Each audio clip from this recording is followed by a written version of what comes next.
ನಿಮ್ಗೆ ಚಿತ್ರಮಂದಿರಗಳ ಬಗ್ಗೆ ತಿಳ್ಕೋಬೇಕು ಅನ್ನುವ ಆಸಕ್ತಿ ಇದೆಯಾ? ಹಾಗಾದ್ರೆ ಇನ್ಸ್ಟಾಗ್ರಾಮ್ಗೆ ಹೋಗಿ ಕೋಸ್ಟಲ್ ನೆಟ್ವರ್ಕ್ 90 ಅಂತ ಟೈಪ್ ಮಾಡಿ. ಅವಾಗ ಒಂದು ಪೇಜ್ ಬರುತ್ತೆ. ಪೇಜ್ ಅನ್ನ ಫಾಲೋ ಮಾಡಿ. ಕೇವಲ ನಮ್ಮ ಕರ್ನಾಟಕ ಮಾತ್ರವಲ್ಲ, ದೇಶ ವಿದೇಶಗಳಲ್ಲಿ ಇರುವಂತಹ ಈ ಹಿಂದೆ ಇದ್ದಂತಹ ಚಿತ್ರಮಂದಿರಗಳ ಫೋಟೋ ಮಾಹಿತಿ ನಿಮ್ಗೆ ಲಭ್ಯವಾಗುತ್ತೆ. ಇಷ್ಟವಾದ್ರೆ ಲೈಕ್ ಮಾಡಿ, ಶೇರ್ ಮಾಡಿ. ಹಾಗೆ ಯೂಟ್ಯೂಬ್ ನಲ್ಲೂ ಕೂಡ ಚಿತ್ರಮಂದಿರಗಳ ಬಗ್ಗೆ ಪೋಸ್ಟ್ ಅನ್ನ ಹಾಕಲಾಗಿದೆ. ಇದನ್ನು ಕೂಡ ನೀವು ಕ್ವಿಕ್ ಆಗಿ ನೋಡಬಹುದು. ನಮಸ್ಕಾರ. ಕೋಸ್ಟಲ್ ಕನ್ನಡ ವೀಕ್ಷಿಸುತ್ತಿರುವ ಎಲ್ಲ ಸ್ನೇಹಿತರಿಗೂ ನಮಸ್ಕಾರ. ಕೋಸ್ಟಲ್ ಕನ್ನಡದ ಮತ್ತೊಂದು ವಿಡಿಯೋಗೆ ಸ್ವಾಗತ. ಇವತ್ತಿನ ವಿಡಿಯೋದಲ್ಲಿ ನಾವು ನಿಮ್ಗೆ ಡೆವಿಲ್ ಚಿತ್ರದ ಶೂಟಿಂಗ್ ನಲ್ಲಿ ದರ್ಶನ್ ಅವರಿಗೆ ಬೆನ್ನು ನೋವು ಕಾಣಿಸಿಕೊಂಡಿದೆ. ಈ ಸಂದರ್ಭದಲ್ಲಿ ದರ್ಶನ್ ಅವರು ಏನ್ ಮಾಡಿದ್ದಾರೆ ನೋಡಿ, ಯಾವ ರೀತಿ ಒದ್ದಾಡ್ತಾ ಇದ್ದಾರೆ ಅಂತ. ಡೆವಿಲ್ ಚಿತ್ರದ ಶೂಟಿಂಗ್ ಸಂದರ್ಭದಲ್ಲಿ ದರ್ಶನ್ ಅವರು ಇಷ್ಟೊಂದು ನೋವಿದ್ರು ಕೂಡ ಶೂಟಿಂಗ್ ನಲ್ಲಿ ಭಾಗಿಯಾಗಿದ್ದಾರೆ. ಕಾರಣ ನಿಮ್ಗೆಲ್ಲ ಗೊತ್ತೇ ಇದೆ. ಒಂದು ಮಾಹಿತಿ ಪ್ರಕಾರ ದರ್ಶನ್ ಅವರು ಡೇ ಅಂಡ್ ನೈಟ್ ಈ ಚಿತ್ರದ ಶೂಟಿಂಗ್ ಅನ್ನ ಮಾಡಿದ್ದಾರೆ.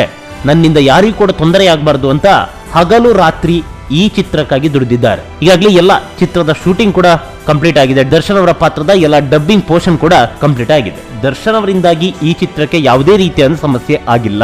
ಹೀಗಿರ್ಬೇಕಾದ್ರೆ ಮತ್ತೊಂದಿಷ್ಟು ಮಂದಿ ನೋಡು ಮೀಡಿಯಾದ ಕ್ಯಾಮರಾ ಕಂಡ ಕೂಡಲೇ ಇವನಿಗೆ ಬೆನ್ನು ನೋವು ಕಾಣಿಸುತ್ತೆ, ಮನೆಯೊಳಗಿದ್ರೆ ಚೆನ್ನಾಗಿರ್ತಾನೆ, ಬರೀ ಡವ್ವು ಹಾಗೆ ಹೀಗೆ ಅಂತ ಹೇಳ್ತಾ ಇದ್ರು. ಅದು ಯಾವ ಮಟ್ಟಕ್ಕೆ ಇತ್ತು ಅಂತ ಕೇಳಿದ್ರೆ, ಇವರೇ ಸ್ವತಃ ದರ್ಶನ್ ಅವರ ಮನೆಗೆ ಹೋಗಿ ನೋಡಿ ಬಂದಂಗೆ. ಒಳಗಡೆ ದರ್ಶನ್ ಅವರು ತುಂಬಾನೇ ಆರಾಮವಾಗಿದ್ದು, ಹೊರಗಡೆ ಬಂದಾಗ ಈ ರೀತಿಯಾಗಿ ಸೊಂಟ ಇಟ್ಕೊಳ್ಳೋದನ್ನ ಸ್ವತಃ ಅವರೇ ಕಣ್ಣಾರೆ ಕಂಡಂತೆ ಆಡ್ತಾ ಇದ್ರು. ಸುಮಾರು ಮಂದಿ, ಒಬ್ಬಿಬ್ರಲ್ಲ ಸುಮಾರು ಮಂದಿ ದರ್ಶನ್ ಅವರ ವಿಡಿಯೋ ಬಂದ್ರೆ ಗೊತ್ತಿಲ್ಲ, ನೋಡು ಹೆಂಗೆ ಡೌ ಮಾಡ್ತಿದ್ದಾನೆ ಅಂತ. ಇವಾಗ ನೋಡಿ ಹೆಂಗೆ ಅಲ್ಲಿ ಕಷ್ಟಪಡ್ತಿದ್ದಾರೆ ಅಂತ. ಈ ವಿಡಿಯೋ ಕಾಣ್ತಾ ಇಲ್ವಾ ದರ್ಶನ್ ಅವರು ಅನುಭವಿಸ್ತಿರುವ ನೋವು? ಅವಾಗ ಹೇಳಿದ್ರಿ ದೊಡ್ಡದಾಗಿ ಒಬ್ಬ ವ್ಯಕ್ತಿಗೆ ಆರೋಪ ಮಾಡಬೇಕು, ಅದರಲ್ಲಿ ಹುರುಳಿದ್ರೆ ಮಾತ್ರ.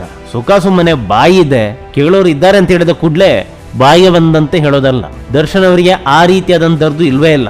ಏನಿದ್ರು ನೇರವಾಗಿ ಹೇಳ್ತಾರೆ. ಒಂದಿಷ್ಟು ಮಂದಿಗೆ ಇದೇ ಆಗಲ್ಲ, ಹಾಗಾಗಿ ಸಿಕ್ಕಿದೆ ಚಾನ್ಸ್ ಅಂತ ಬಾಯಿಗೆ ಬಂದಂತೆ ಹೇಳ್ತಾ ಇದ್ದಾರೆ. ಅಲ್ಲ ಸ್ವಾಮಿ, ದರ್ಶನ್ ಅವರಿಗೆ ಅಷ್ಟೊಂದು ನಾಟಕ ಮಾಡುವ ಪ್ರಮೇಯ ಇರ್ತಾ ಇದ್ರೆ ಈ ಶೂಟಿಂಗ್ ನಲ್ಲಿ ಯಾವ ಮೀಡಿಯಾದವರಿದ್ರು ಹೇಳ್ಬೋದು ಇನ್ನೊಂದು ಮಾತು, ಇವಾಗ ವೈರಲ್ ಆಯ್ತಲ್ಲ ಅಂತ. ಇವಾಗ ವೈರಲ್ ಆಗಿ ಏನು ಪ್ರಯೋಜನ? ದರ್ಶನ್ ಅವರು ಒಳಗಡೆ ಇದ್ದಾರಲ್ಲ, ಯಾವ ರೀತಿಯ ಪ್ರಯೋಜನನೂ ಇಲ್ಲ ಇವಾಗ ವೈರಲ್ ಆದ್ರೆ. ಇದೇ ಒಂದು ವೇಳೆ ದರ್ಶನ್ ಅವರು ಹೊರಗಡೆ ಇದ್ದಂತ ಸಂದರ್ಭದಲ್ಲಿ ವೈರಲ್ ಆಗ್ತಾ ಇದ್ರೆ ಅದಕ್ಕೂ ಕೂಡ ಕತೆ ಕಟ್ತಾ ಇದ್ರು. ನೋಡು ಬೇಕಂತಲೇ ಈ ವಿಡಿಯೋವನ್ನ ಅವರೇ ವೈರಲ್ ಮಾಡಿದ್ದಾರೆ ಅಂತ. ದರ್ಶನ್ ಅವರು ಕುಂತರು ತಪ್ಪು, ನಿಂತರು ತಪ್ಪು, ಮೀಡಿಯಾದ ಮುಂದೆ ಬೆನ್ನು ಹಿಡ್ಕೊಂಡ್ರು ತಪ್ಪು. ಬೆನ್ನು ನೋವಿದ್ದಾಗ ಬೆನ್ನು ಹಿಡ್ಕೊಳ್ಳೋದ ಮತ್ತೆ ತಲೆ ಹಿಡ್ಕೊಳಕ್ಕಾಗುತ್ತಾ? ಒಬ್ಬ ವ್ಯಕ್ತಿ ಕೆಳಗಡೆ ಬಿದ್ದಿದ್ದಾನೆ ಅಂತ ಹೇಳಿದ ಕೂಡಲೇ ಆದ್ರೆ ಎಬ್ಬಿಸ್ಬೇಕು. ಆದ್ರೆ ಏನ್ ಮಾಡ್ತಿದ್ದಾರೆ ದರ್ಶನ್ ಅವರಿಗೆ ಮತ್ತಷ್ಟು ಆಳಿಗೊಂದು ಕಲ್ಲು ಅನ್ನುವಂತೆ ಹಾಕ್ತಾನೆ ಇದ್ದಾರೆ. ಎಷ್ಟಾಗುತ್ತೋ ಅಷ್ಟು ಮುಗಿಸ್ತಾನೆ ಇದ್ದಾರೆ. ಈ ಜಾಗದಲ್ಲಿ ಬೇರೆ ಯಾರಾದ್ರೂ ಇರ್ತಾ ಇದ್ರೆ ಅಷ್ಟೇ ಕತೆ. ಈ ವಿಡಿಯೋನೇ ಹೇಳುತ್ತೆ ದರ್ಶನ್ ಅವರಿಗೆ ನಿಜವಾಗ್ಲೂ ಕೂಡ ಬೆನ್ನು ನೋವು ಇದೆ ಅನ್ನೋದು. ಹೇಳುವವರು ಸಾವಿರ ಹೇಳ್ತಾರೆ, ಈಯಪ್ಪ ನಾಟಕ ಮಾಡ್ತಾ ಇದ್ದಾನೆ ಅದು ಇದು ಅಂತ ಹೇಳ್ಕೊಂಡು. ಮೀಡಿಯಾದ ಮುಂದೆ ದರ್ಶನ್ ಅವರಿಗೆ ಆ ರೀತಿಯಾಗಿ ಮಾಡುವಂತ ಯಾವುದೇ ದರ್ದು ಇಲ್ಲ.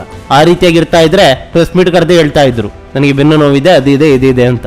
ಆ ರೀತಿಯಾಗಿ ಮೀಡಿಯಾದ ಮುಂದೆ ಯಾವತ್ತೂ ದರ್ಶನ್ ಅವರು ಮಾಡಿಲ್ಲ. ನಮಸ್ಕಾರ.